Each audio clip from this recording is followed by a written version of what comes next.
अब हम कंपनी देखेंगे दोस्तों सिरामिक में से, right. Ceramic industry again similar दोस्तों, हम उसको अभी जो कंपनी देखी उससे सिमिलर नहीं करेंगे, क्योंकि आमरा राजा बहुत समय से करेक्शन में था, ऑटो बहुत समय से था करेक्शन में, पर जो सेरामिक इंडस्ट्री है उसने हमने बढ़िया तेजी देखी थी, पर पिछले साल से सिरामिक इंडस्ट्री करेक्शन में है।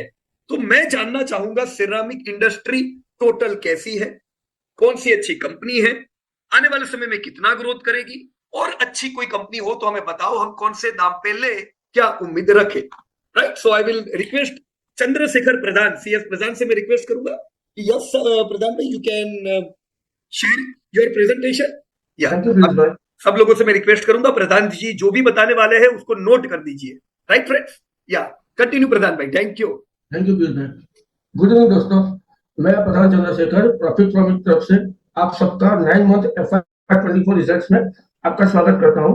और आज मैं जिस इंडस्ट्री के बारे में डिस्कस करने वाला हूं वो one of the most important industry है, सिरामिक इंडस्ट्री। और सिरामिक में मैं बात करूंगा कजारिया के बारे में। और इस इंडस्ट्री के बारे में जो बात करूंगा उसमें टॉपिक होंगे ये इंडस्ट्री का ग्रोथ कैसा है, इंडस्ट्री की क्वालिटी कैसी है, कजारिया का हिस्टोरिकल डेटा क्या कहता है, कजारिया का करंट ट्रेंड क्या कहता है, और कजारिया का फ्यूचर एस्टिमेट कैसे रहेगा। दोस्तों ये इंडस्ट्री के ओवरव्यू के बारे में बात करें तो ये इंडस्ट्री FY22 के डेटा के हिसाब से टोटल 300 मिलियन स्क्वायर मीटर का बिजनेस करती है, और इसमें 58% डोमेस्टिक है और 42% तकरीबन एक्सपोर्ट है। तो ये इंडस्ट्री एक्सपोर्ट पर डिपेंड ज्यादा है, हम ऐसा बोल सकते हैं। और सबसे इम्पोर्टेंट ये है कि जो टोटल प्रोडक्शन है सिरामिक्स का, इसमें 90% प्रोडक्शन गुजरात के मोरबी से होता है दोस्तों। तो ये भी एक बहुत बड़ी बात है। और इसकी इंडस्ट्री के टोटल बिजनेस के बारे में बात करें तो टोटल बिजनेस 35,000 करोड़ का है, उसमें अनऑर्गेनाइज 20,000 करोड़ और ऑर्गेनाइज 15,000 का बिजनेस है। और इसमें भी अगर लिस्टेड की बात करें तो वो 10,000 करोड़ और अनलिस्टेड 5,000 करोड़ का टोटल बिजनेस है। ये पहले अनऑर्गेनाइज सेक्टर में सिरामिक का बिजनेस ज्यादा था, लेकिन इंट्रोडक्शन ऑफ GST की वजह से धीरे धीरे अनऑर्गेनाइज बिजनेस अब ऑर्गेनाइज होने लगा है। तो ये भी एक बहुत पॉजिटिव है इस इंडस्ट्री के लिए। और एंड यूजर के बारे में बात करें तो जो सिरामिक है वो इंस्टीट्यूशनल है, वो 36% यूज करती है, और गवर्नमेंट 15% यूज करती है, और रिटेल 39% यूज करती है। और इस इंडस्ट्री की मार्केट कैप के बारे में बात करें तो टोटल मार्केट कैप 56,000 करोड़ है। उसमें आप देख सकते हो सबसे हाईएस्ट तकरीबन 80% कजरिया आती है 20,000 मार्केट कैप। और सेल्स के बारे में बात करें तो मैंने पहले बताया कि लिस्टेड में 10,000 करोड़ का सेल्स है, उसमें अकेला कजारिया 44% तकरीबन मार्केट शेयर है, और सेकंड नंबर में सुमानी सिरामिक आता है, लेकिन सुमानी भी कजारिया से 50% कम बिजनेस करती है। और प्रॉफिट के बारे में बात करूं तो दोस्तों आप देख रहे हो सबसे हाईएस्ट कजारिया ही प्रॉफिट करती है, और इसीलिए कजारिया को मार्केट कैप इन्वेस्टर ज्यादा देते हैं। अब इंडस्ट्री के 5 साल के ग्रोथ बारे में बात करूं तो 5 साल का ग्रोथ तकरीबन 7% है, उसमें भी आप देखो तो कजारिया का 10% तक ग्रोथ है। तो हम ऐसा बोल सकते हैं कि इंडस्ट्री के सामने कजारिया अच्छा ग्रोथ इंडस्ट्री है। सबसे इम्पोर्टेंट किसी भी कंपनी के लिए होता है वो सॉल्वेंसी पैरामीटर्स होता है दोस्तों। तो हम इस इंडस्ट्री के बारे में थोड़े सॉल्वेंसी पैरामीटर्स देखते हैं। तो डेप्ट टू इक्विटी देखिए, तो डेप्ट टू इक्विटी में आप देख सकते हो कि कैसे हम बोल सकते हैं कि डेप्ट फ्री कंपनी है, लेकिन सुमाना सिरामिक बोल सकते हो कि डेप्ट टू इक्विटी बहुत ज्यादा है। और डेप्ट रेशियो कह सकते हो तो डेप्ट रेशियो में कजारिया एक कंफर्टेबल पोजीशन पे है, और अगेन सुमानी एक नेगेटिव बोल सकते हो कि उसका डेप्ट रेशियो बहुत ही ज्यादा है। और ICR डेप्ट पेइंग कैपेसिटी किसी भी इंडस्ट्री के लिए और किसी भी कंपनी के लिए सबसे इंपॉर्टेंट होता है। और अगर किसी कंपनी का 20 के ऊपर अगर ICR है तो सबसे बढ़िया माना जाता है। और यहाँ आप देख सकते हो कजारिया ही ऐसी कंपनी है जिसका ICR 21 है। अभी थोड़ा लिक्विडिटी पैरामीटर्स के बारे में दोस्तों बात करते हैं। तो देखिए तो मार्जिन 2023 के सिर्फ 1.9 मतलब मोटा मोटी 2% थे, लेकिन कजारिया 8% के मार्जिन है। और आप देख सकते हो नेट तो है, तो नेगेटिव मतलब उन्होंने लॉस किए होगा दोस्तों। और करंट रेशियो के बारे में बात करें तो अगेन कजारिया है जो उसका सबसे बेस्ट करंट रेशियो है। और ट्रेड डेज भी देखें तो वो 52 डेज है, उसमें कजारिया कंफर्टेबल है। और एसेंटाइल से वो सबसे हाईएस्ट ट्रेड डेज मतलब पैसा उनका बहुत देर से आता है, 91 डेज लगता है उसमें पैसा आने में। अभी थोड़ा हिस्टोरिकल डेटा के बारे में बात करते हैं कजारिया में, तो पास में कजारिया ने कैसा परफॉर्म किया था। तो जैसे आप देख सकते हो कि 2002 में सिर्फ 228 करोड़ का बिजनेस करने वाली कंपनी 2023 में 4,500 करोड़ के एक्सप्रेस का बिजनेस करती है। तो हर साल उसका बिजनेस बढ़ा है, सिवाय कोविड के टाइम जहाँ पे कंपनी का बिजनेस नहीं बढ़ा था। लेकिन जैसे ही कोविड खत्म हुआ कंपनी में जो डिमांड आई प्रॉफिट के बारे में बात करें तो 3 करोड़ का प्रॉफिट करने वाली कंपनी 350 करोड़ के प्रॉफिट तक पहुंच गई। तो जब कोई कंपनी 2002 में 3 करोड़ कमाती थी और 2023 में 350 करोड़ कमाती है तो डेफिनेटली उस कंपनी ने पैसा बना के दिया होगा।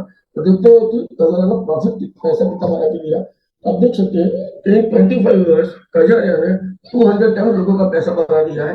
ये तो सिर्फ प्राइस एप्रिसिएशन है, लेकिन अगर डिविडेंड के बारे में बात करूं तो अगर किसी ने 25 ईयर्स बिफोर 1 लाख रुपए इन्वेस्ट अगर किया है तो उनको आज 1.5 लाख का हर साल उसको डिविडेंड मिल रहा है।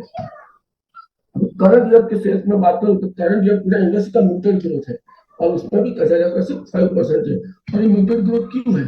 क्योंकि अभी आप रिसेंटली आप सब जानते हो कि हमास और इसराइल का युद्ध चल रहा है, रूस और यूक्रेन का युद्ध चल रहा है, तो उसकी वजह से रेट से में बहुत बड़े प्रॉब्लम्स आ रहे हैं और इसकी वजह से एक्सपोर्ट बहुत इफेक्ट हो रहा है।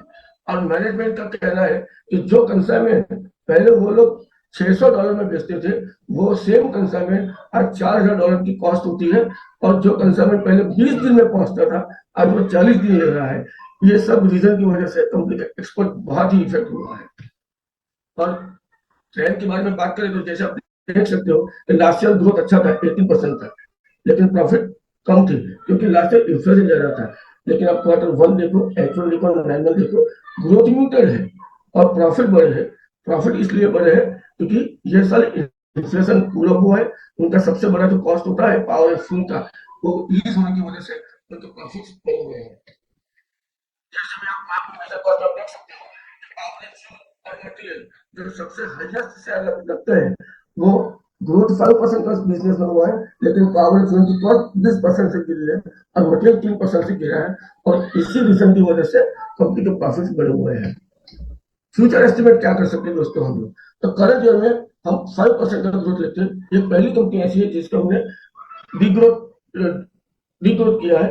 5% का ओनली ग्रोथ हो सकता है, लेकिन लॉन्ग टर्म में 13% का ग्रोथ हम ले सकते हैं। क्यों? क्योंकि नियर टर्म में कंपनी एक नेपाल में प्लांट ओपन होने वाला है, तो वहां से भी इनकम उनकी जनरेट होना शुरू हो जाएगी। और दूसरा ये लोग डाइवर्सिफाई भी कर रहे हैं, वो लोग एडहेसिव में भी आ रहे हैं और प्लाइंग का बिजनेस में भी वो लोग आ रहे हैं। फ्यूचर एस्टिमेट देखें तो 2024 में 4,500 करोड़ की इनकम होगी जो 2030 में तक तकरीबन 10,000 करोड़ के पास होगी और 2035 तक 15,000 करोड़ प्लस बिजनेस करेगी। और फेयर वैल्यू 837 बैठती है जो 2030 तक 1450 और 2035 तक 2400 तक की फेयर वैल्यू बैठती है। दोस्तों ये शेयर बाय कब करें? अभी जो म्यूटेड ग्रोथ की वजह से ये शेयर करेक्शन मोड में है, तो anything near 876 is the good buy, वहां पे आप एक्यूमुलेट कर सकते हो। लेकिन हाँ, आप यहाँ पे शेयर रैली करेगा ये नहीं सोच सकते, आप एक्यूमुलेट करेंगे, लेकिन इन 2 इयर्स आप 2000 प्लस का टारगेट आप एक्सपेक्ट कर सकते हो। थैंक यू दोस्तों। प्रॉफिट फार्मिंग को टी वाली कंपनी नहीं है, ये प्रेजेंटेशन सोनली फॉर एजुकेशन पर्पस किया था। किसी भी कंपनी में इन्वेस्ट करने से पहले आप अपने इन्वेस्टमेंट एडवाइजर से कंसल्ट कीजिए और बाद में इन्वेस्ट करिए। Thank you. या थैंक यू वेरी मच प्रधान भाई। वैसे मैं बता दूं प्रधान भाई खुद इन्वेस्टमेंट एडवाइजर है, राइट, और बहुत ही बढ़िया रिसर्च करते हैं। हमने एक नमूना अभी देखा कजारिया सिरामिक में कैसे उन्होंने हमारे साथ डिटेल शेयर की। देखो प्रधान भाई ने जो डिटेल हमारे साथ शेयर की बिल्कुल एकदम क्लियर और कट रखे दोस्तों कि ये एक ऐसी इंडस्ट्री है जो एक्सपोर्ट भी बहुत करती है, राइट। तो एक्सपोर्ट में जो चैलेंजेस है वो इनको थोड़ा ट्रबल दे रहे हैं, साथ में लोकल डोमेस्टिक डिमांड भी कम ही है। हमें एक्सेप्ट करना पड़ेगा, ऐसे कई सेगमेंट है जो इस साल भारत जबरदस्त ग्रो कर रहा है पर सेगमेंट कम ग्रो कर रहे हैं। आपने पेंट में देखा, आपने प्लास्टिक में देखा, आपने अप्रैल में देखा कि कब उनके तो डिक्लाइन हो रहे हैं अभी धंधे, राइट। तो ये साल उनके लिए बड़ा बुरा रहा। वैसा ही दोस्तों सिरामिक है जहां पे म्यूटेड ग्रोथ है, राइट। पर जैसे प्रधान भी ने एक और बात आप लोग के साथ बताई जो आपने नोट की हो, तो इंस्टीट्यूशनल सेल्स दोस्तों इनके बड़े होते हैं। तो आप देख रहे होंगे दोस्तों आपके आजू बाजू बहुत इंस्टीट्यूशंस नए भी हो रहे हैं, राइट। गवर्नमेंट के भी स्पेंडिंग यूज हो रहे हैं। तो जब भी नए बिल्डिंग्स बने शुरुआत होती है सीमेंट और स्टील से, पर आखिरी पैचअप किससे होता है? सिरामिक, पेंट, केबल, इन सबका नंबर बाद में लगता है। तो अभी जो प्रकार से इंफ्रा डेवलप हो रहा है, 2 साल होने को आए, अब रियल एस्टेट में भी ग्रोथ आ चुका है, राइट। इंटरेस्ट रेट हाई है तो भी ग्रोथ है। सोचो अब 6 महीने बाद इंटरेस्ट रेट कम होगा तो ग्रोथ कितना बढ़िया आएगा। तो आप नेगेटिव नहीं रह सकते हो सिरामिक में कि अगले साल ऐसा रहेगा। ये क्वार्टर भी हम नेगेटिव रहेंगे। प्रधान जी ने बिल्कुल सही बताया, हम 5% ही ग्रोथ उम्मीद कर रहे हैं।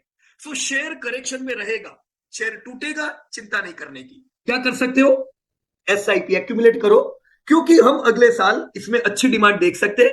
जो प्रधानमंत्री ने जो टारगेट बताया 2192 के करीब, शायद वो टारगेट पे आपको कजारिया ले जाएगा। देखो, जब शेयर चलता है तब सब लोग इसके पीछे दौड़ते हैं, जब गिर रहा होता है तब कोई याद नहीं करता है, तब सब बोलते हैं क्यों गिर रहा है, क्यों गिर रहा है। दोस्तों, फेवरेबल टाइम हो, यू कैन एक्यूमुलेट, ताकि आप तेजी में फायदा उठा सके, राइट।